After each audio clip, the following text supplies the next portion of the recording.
Salvete omnes, and welcome to Land and Sea section 9, this time the fourth part of Livy's description of Hannibal crossing the Alps. This follows on directly from the previous section.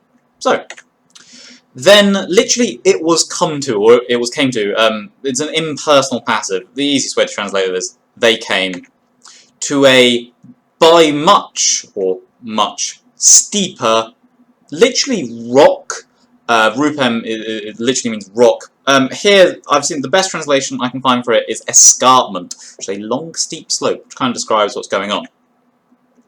To a much narrower escarpment, and with, notice the ablatives, cliffs saxis so ita steep that a expeditus miles, a lightly armed soldier, testing or feeling with his hands, temptabundus, comes from the Latin word tempto, which obviously gives us the word attempt, shows the image of a soldier sort of feeling around to see where the ground is underneath him, a sort of cliff climber who doesn't really know what's underneath him.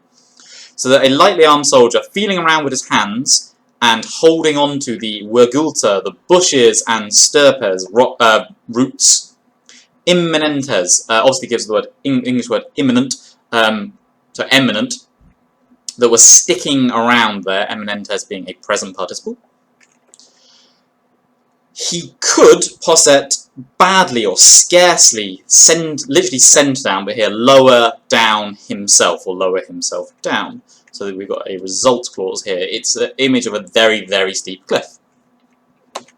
The locus, the place, already before, literally, so already perhaps before now, to make that bit more sense, steep by nature, had been torn away, so I've translated that. Abruptus comes from the ab plus rapio, which is on the GCSE list, meaning I seize or snatch. So the image is of the whole cliffside being torn away by this powerful landslide. Speaking of, by a recent slip of the earth, literally, lapsu is fourth declension ablative. Easier just to translate, by a recent landslide. Into the altitude, literally. So altitude here, as we saw back in one of the Caesar sections, here in the sense of depth. To a depth of 1,000 feet, mille peduum, literally mille, 1,000 of feet. Ad modum is like literally to the measure, as in all the way through. So the full 1,000 feet. Perhaps an image to kind of give you an idea. This is actually from the Alps. They had, I think it was a nasty coach crash or something. And you can kind of see, in fact you can see some people there trying to clamber down. And then that is going to be pretty steep.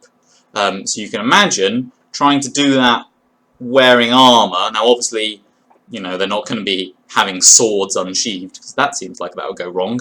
But they have to carry their own gear. In fact, they are actually getting attacked in these mountains, so they would have to have their weapons close to hand, even if they're going to be sheathed and covered. Remember, the shields would have big covers on them to make sure they didn't get destroyed by the weather. And obviously, you know, this would all be in snow because it's in winter.